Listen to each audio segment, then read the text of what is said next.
Amigos, bienvenidos a un nuevo vídeo de teorías de One Piece. La verdad es que tenía muchas ganas de hacer esta clase de vídeos y tengo un montón de teorías, así que no sabía por dónde empezar.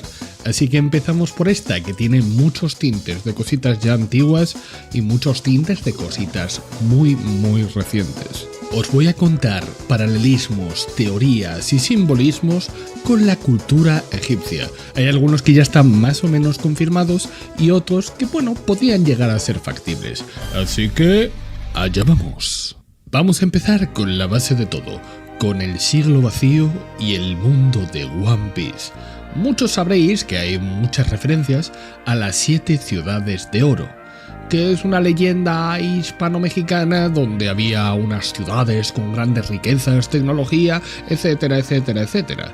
Pero esta leyenda hace paralelismo con otra historia egipcia, que es conocida como la historia del continente perdido de Mu, que casualmente comparte cierta relación con el nombre del actual rey del mundo en las sombras en One Piece, Imu-sama. Empecemos poniéndoos contexto con la historia. En tiempos antiguos, cuando los mares eran vastos y las tierras más desconocidas, existía un continente legendario, conocido como Mu. Sus ciudades brillaban con la luz de la sabiduría ancestral y sus habitantes eran maestros en artes que el resto del mundo apenas podía imaginar. Según las leyendas transmitidas de generación en generación, Mu era una civilización floreciente en el Palacio del Pacífico. Sus ciudades se alzaban majestuosas sobre las olas, adornadas con columnas de oro y templos donde los dioses caminaban entre los mortales. Los muyanos, como se les llamaba, dominaban el arte de la arquitectura, la ciencia y la navegación como nadie antes o después. Pero el destino de Mu estaba marcado por un oscuro presagio. Los sacerdotes nacales, guardianes de las antiguas escrituras y profecías, advirtieron sobre el despertar de los dioses antiguos y la ira de los elementos. Predijeron terremotos devastadores y tsunamis monstruosos que traerían el fin de su civilización dorada. A pesar de las advertencias, los muyanos no pudieron evitar la furia de la naturaleza. Un día fatídico, los cielos se oscurecieron y la tierra tembló con una furia incontrolable. Grandes grietas se abrieron en el suelo, tragándose templos y palacios enteros. Tsunamis colosales barrieron las costas, dejando solo destrucción y desesperación a su paso. En medio del caos, los muyanos lucharon por salvar lo que podían, pero la magnitud del desastre era demasiado grande. Lentamente, Mu se hundió bajo las turbulentas aguas del Pacífico, llevándose consigo el esplendor de una era dorada y dejando solo leyendas y mitos en su estela. Desde entonces, los exploradores han buscado en vano evidencias de Mu, el continente perdido. Algunos dicen que sus ruinas yacen bajo las profundidades del mar, ocultas por siglos de misterio y olvido. Otros creen que Mu se convirtió en un refugio para seres mitológicos y criaturas marinas que protegen los secretos de su antigua gloria. A bote pronto podemos encontrar muchas similitudes en cosas que sabemos al día de hoy en el manga de One Piece, pero para reforzar todo esto, en los últimos capítulos hemos visto el receptáculo de la Mother Flame, la cual tiene la inscripción S-108, que se podría leer como Esteban, de una antigua serie que se llamaba Las 7 misteriosas ciudades de oro, donde su protagonista se llamaba Esteban, que era el hijo del sol y que es una serie que a Eiichiro Oda le gustaba mucho cuando era pequeño. Es una serie que trata de, ir al nuevo mundo, encontrar las ciudades de oro. Existe un tipo que se llama Tao que viene del pueblo de Mu. Y podemos encontrar también un montón de paralelismos con el mundo de One Piece si analizamos un poquito aquí y allá. Incluso en la serie hay muchos momentos que son igualitos a paneles de One Piece. También tenemos ahí dentro cosas como Solaris, el legendario barco gigante que perteneció al imperio de Mu. ¿A qué barco nos puede recordar? O el Gran Cóndor, un enorme pájaro de oro que permitía volar por el cielo. Dentro de esta historia podríamos seguir analizando y hay un montón de cosas muy similares a las que vemos en One Piece. Pero ahora hablemos del antiguo Egipto. Hay muchas similitudes entre One Piece y Egipto como tal. Por ejemplo, sin ir más lejos, una de las claves de la obra, que son los poneglyphs. En la vida real de la historia fue sistemáticamente borrada, similar a lo que dijo Clover en One Piece sobre el reino en el siglo vacío, porque hay muchas cosas de la cultura egipcia que no sabemos y solo podemos intentar descifrar gracias a los diferentes jeroglíficos que hay en egipcio. Este reino antiguo fue invadido por el gobierno mundial en la historia de One Piece, pero aquí, en el mundo real, fue invadido por los romanos. ¿Y quién controla el gobierno mundial? Pues los dragones celestiales que viven en la tierra sagrada de Marilloa. Los romanos también estaban fuertemente influenciados por el Papa y, bueno, Marilloa podría ser el Vaticano. Podemos hacer varios paralelismos de este tipo, pero bueno, solo es para reforzar un poquito más la historia, así que no creo que sea relevante, así que pasamos con lo siguiente. El yin y el yang de la historia de One Piece, Luffy y Barba Negra. En la mitología egipcia tenemos al dios de la oscuridad y el caos, Apophis, el enemigo jurado del dios del sol Ra.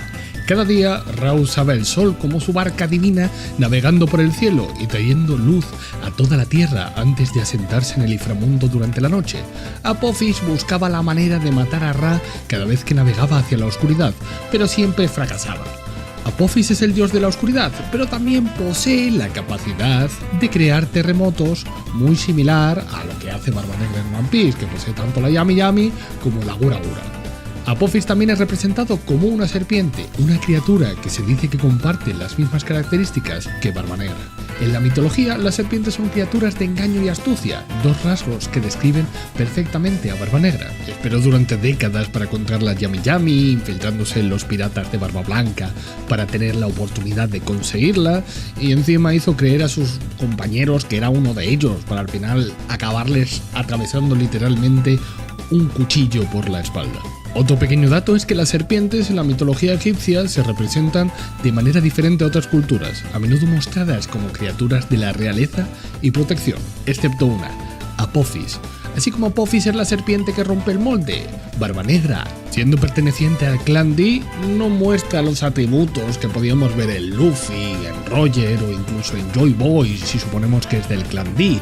Así que claramente podríamos decir que es la excepción a la norma, e incluso, si tomamos esto como cierto, el paralelismo entre Apophis y Barba Negra, podríamos llegar a determinar que una futura fruta que se rumorea mucho que podría llegar a conseguir sería una que simbolizase la serpiente, y en ese caso confirmaría todo esto. Nika es el dios del sol y podríamos llegar a determinar que dentro de la historia de One Piece el clan D podría estar relativamente relacionado con Nika.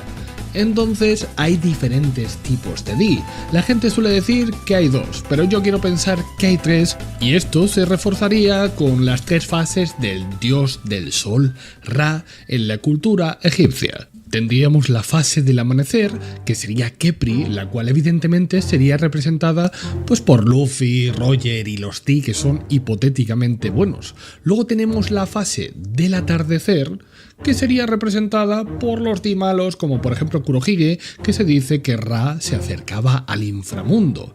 Y luego, el tercer tipo de D, que yo creo que existe, es un D más neutral.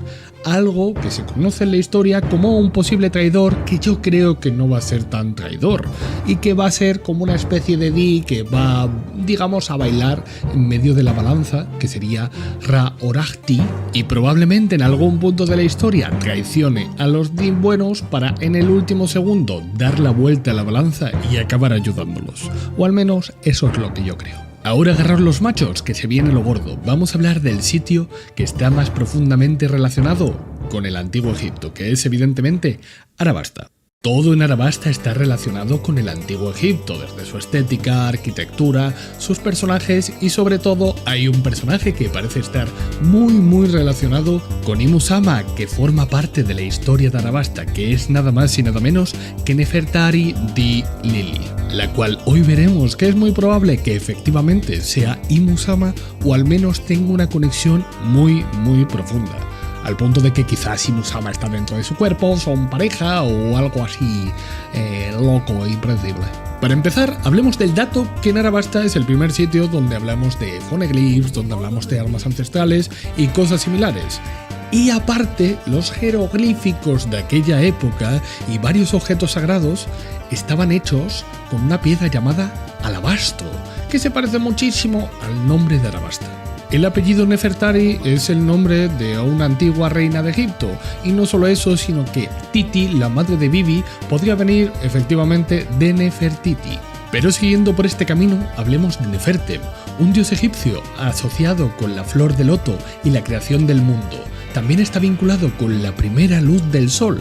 La flor de loto en el antiguo Egipto simbolizaba la inmortalidad. Y como sabemos, Imu está vivo desde el siglo vacío. Entonces podríamos llegar a concluir que gracias al Nefertem, o a la cabeza de Nefertem, como se conocería dentro de la cultura egipcia, se ha vuelto inmortal, que esto podría ser la Ope Ope no Mi, que a su vez podría evidenciar que gracias a la muerte de Nefertari Lili, Imu-sama conseguiría la inmortalidad. Pero no descartemos todavía que Lili sea Imu. Hablemos de Amun y Amunet, dos dioses que no se sabe muy bien si son el mismo dios o si son dioses diferentes, uno masculino y otro femenino. El nombre de Imu tiene una similitud fonética con Amun o Amunet, que se leería más o menos Imunet, que en egipcio significa lo oculto. Amun era uno de los dioses principales, asociados con la realeza, la fertilidad y la creación del universo. Al ser, entre comillas, el dios oculto, podríamos hacer el paralelismo con Imu, que se estuvo ocultando durante muchísimos años, siendo el rey en las sombras que se sentaba en el trono hipotéticamente vacío. Pero volvamos a Lili. Está claro que Lili y Imu tienen alguna clase de relación si es que no son la misma persona. Para empezar, en el jardín donde está Imu, vemos clavada la espada de Lili. Esto puede significar que Lili está precisamente en ese sitio y por eso la vemos, o que Lili rechazaba la idea de dejar el trono vacío. No solo eso, en esa famosa sala tenemos un jardín lleno de lilas, o como se diría en muchos idiomas, lilies. Aparte de que en alguna ocasión hemos visto la silueta de Imu e incluso vimos algún fragmento de pelo que podría ser muy similar al cuadro que ya hemos visto de Lili. Pero bueno, hasta ahora hemos dado un poquito de contexto de cosas que todavía no sabemos, que haciendo paralelismos con la cultura egipcia podíamos llegar a buscar cierta explicación. Pero si tomamos esto como cierto, vamos a ir un paso más allá. Vamos a predecir el futuro de One Piece, porque en la historia de Amun hay un momento donde llega a su pic de poder, llegando a ser el dios supremo. ¿Y cuál es ese momento? El momento en el que se fusiona con Ra. Y por más que a mí no me guste demasiado todo eso de aliarse, quizás el destino para llegar a un futuro mejor, para solucionar todos los problemas del mundo de One Piece, es o que tanto Ra como Amun, en este caso Luffy o Joy Boy, sus descendientes o lo que sea con Imu, acaben colaborando para hacer un futuro mejor, que yo es lo que creo que podía haber llegado a pasar en lo que es el siglo vacío, pero algo por algún motivo acabó saliendo mal.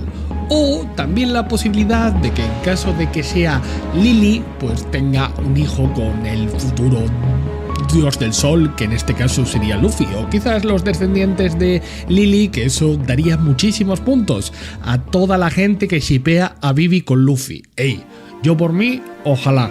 Pero bueno, realmente tengo un montón de teorías relacionadas con todo lo que es la cultura egipcia, pero no me voy a poner aquí a dar vueltas en círculo. Para empezar, yo creo que está bastante bien. Así que si os ha gustado, dejad vuestra opinión en los comentarios, dadme detallitos que penséis vosotros sobre la cultura egipcia u otras teorías, y futuramente nos veremos en más vídeos. Así que preparen el culo, porque nos vemos. Chao, chao.